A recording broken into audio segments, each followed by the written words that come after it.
Hello students. इस lecture में बच्चों आप सबका बहुत बहुत स्वागत है। आज हम इलेक्ट्रोस्टैटिक्स मतलब स्थिर वैद्युतिकी जो क्लास 12 का एक इम्पॉर्टेंट सब्जेक्ट है, वो बिहार बोर्ड जेई नीट काफ़ी इम्पॉर्टेंट है।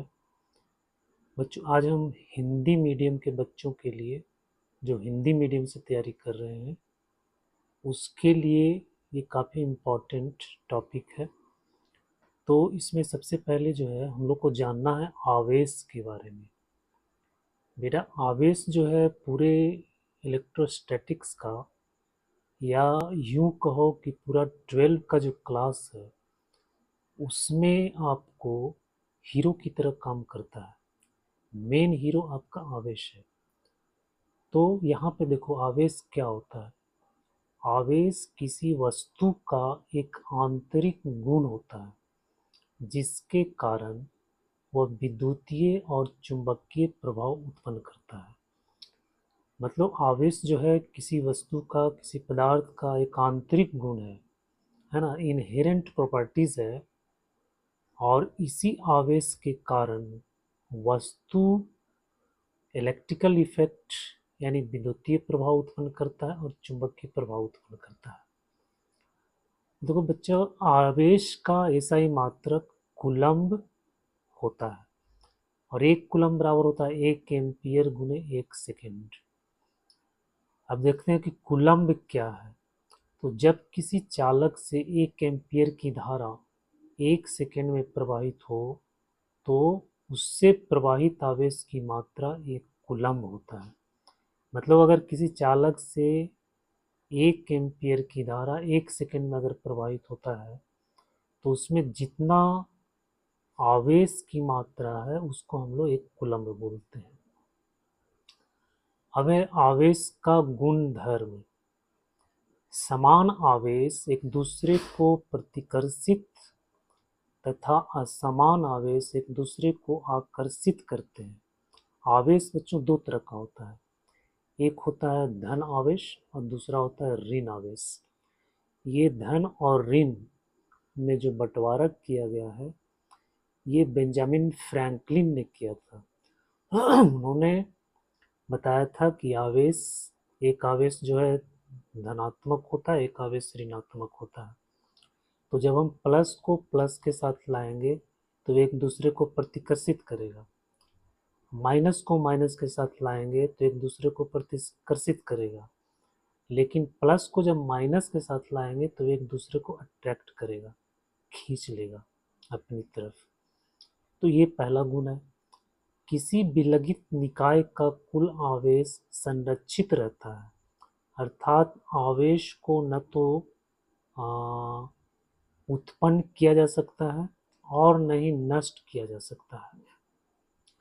जैसे हम लोग ऊर्जा पढ़ते हैं ना, ऊर्जा संरक्षण का सिद्धांत क्या है? ऊर्जा न तो नष्ट होता है और न ही ऊर्जा को उत्पन्न किया जा सकता है। सेम वे किसी भी निकाय में जो कुल आवेश होता है, ठीक है, ना हम उसको नष्ट कर सकते हैं और न ही उसको हम उत्पन्न कर सकते हैं।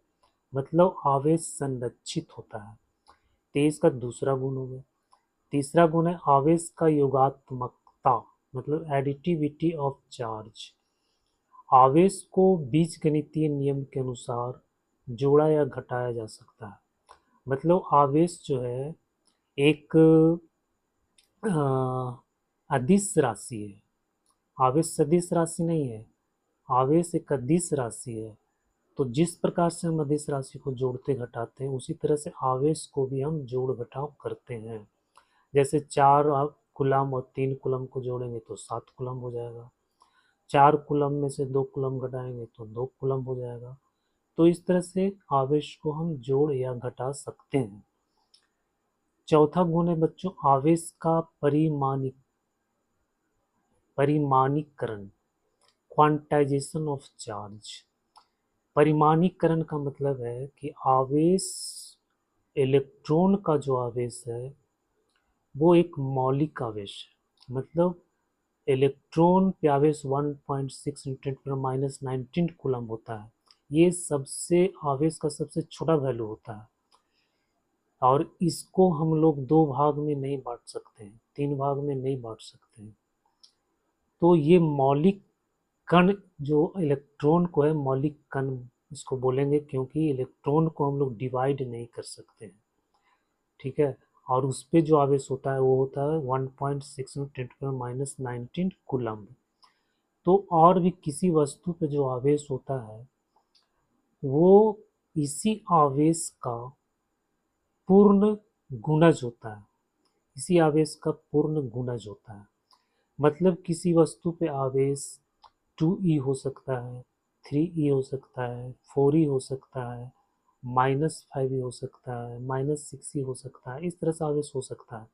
लेकिन 1/2e नहीं हो सकता है, 3/4e नहीं हो सकता है ना, क्योंकि आवेश का जो किसी वस्तु पे आवेश तभी आता है जब इलेक्ट्रॉन का ट्रांसफर होता है। एक वस्तु से जब दूसरे वस्तु में इलेक्ट्रॉन का ट्रांसफर होता है, तो अब वो ट्रांसफर कैसे होता है? एक इलेक्ट्रॉन, दो इलेक्ट्रॉन, तीन इलेक्ट्रॉन, चार इलेक्ट्रॉन, इस तरह से ट्रांसफर होता है।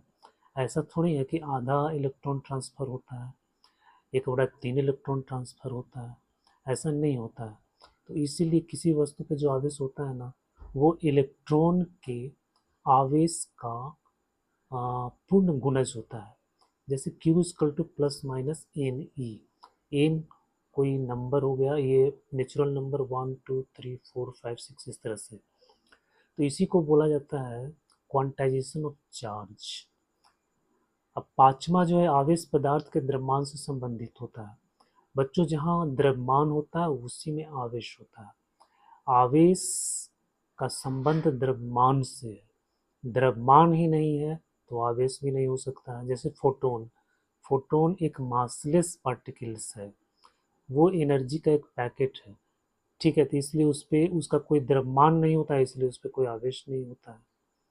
उस तरह से गामा रेज हो गया, गामा रेज का कोई मास नहीं होता है, इसलिए उसका कोई मतलब उस पर कोई द्रव्यमान नहीं है तो उस पर कोई आवेश नहीं होता है। तो द्रव्यमान से संबंधित होता है आवेश। आवेशित वस्तु की गति से आवेश का परिमाण प्रभावित नहीं होता है। मतलब मान लो किसी वस्तु पे 10 कूलम्ब आवेश है, और उसको हम तेजी से या किसी भी तरह से उसको हम लोग गति में ले आते हैं, तो उसका आवेश नहीं बदलेगा, वो 10 कूलम्ब आवेश ही उस पर रहेगा।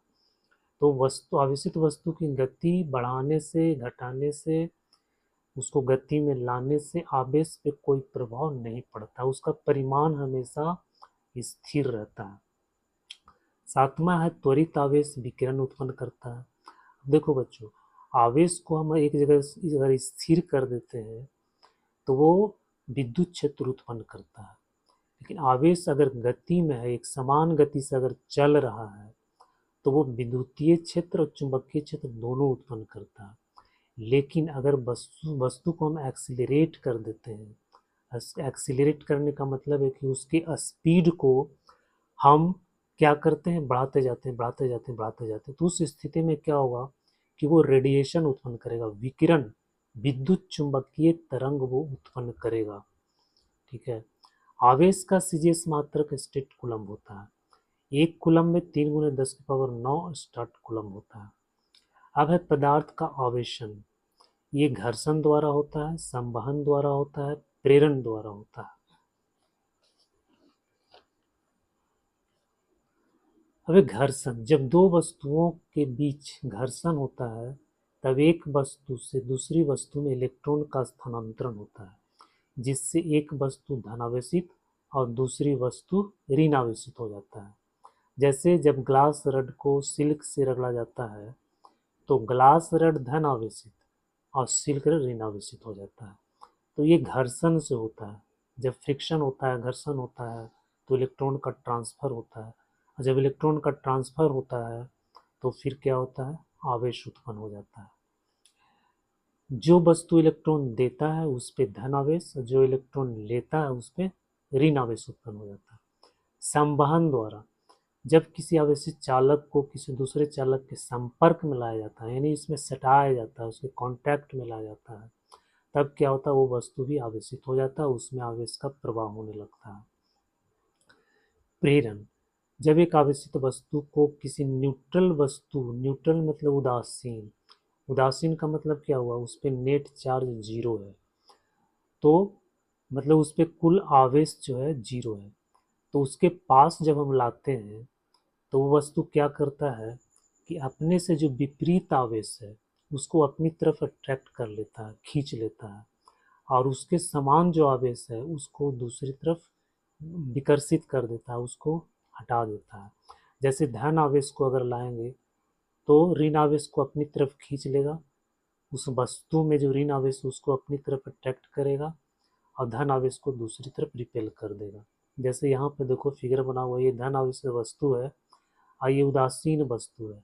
जब इसको इसके पास लाते हैं तो इसके ऋण आवेश को अपनी तरफ देखो खींच रहा है, और धन आवेश को क्या कर रहा है, विकर्षित कर रहा है। यहाँ पे क्या करते हैं कि ये जो पार्ट है इसको हम लोग पृथ्वी से जोड़ देते हैं, किसी तार से पृथ्वी से जोड़ देते हैं, तो इसमें धन आवेशित जो है वो न्यूट्रलाइज हो जाता है, मतलब वो धन आवेश पृथ्वी के अंदर चला जाता है। फिर जब हम इसको इसको जब हटा देते हैं तो देखो इस पर ऋण आवेश ही रहता है, और इस वस्तु को भी जब हटा देते हैं, ये जो धन आवेशित वस्तु इसको जब हटा देते हैं तो इस पर ऋण आवेशित आ जाता है। तो यहाँ पे क्या हो रहा है, वस्तु को एक दूसरे के संपर्क में नहीं ला रहे हैं, बल्कि एक दूसरे से अलग है, तो ये इसमें आवेश प्रेरित कर रहा है। ठीक है, तो यहाँ पे जो प्रेरित आवेश है वो क्यू डैश है, ये प्रेरित आवेश है, और इसको बोलते हैं प्रेरक आवेश या प्रेरण आवेश। अब इसका एक फॉर्मूला होता है, प्रेरित आवेश बराबर होता है -q1 - 1/k।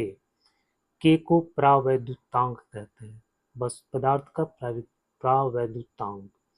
क्यू डैश हो गया प्रेरित आवेश, क्यू हो गया प्रेरण आवेश या प्रेरक आवेश। तो बच्चों आज के लेक्चर में हम लोगों ने आवेश के बारे में अच्छी तरह से अध्ययन कर लिया है।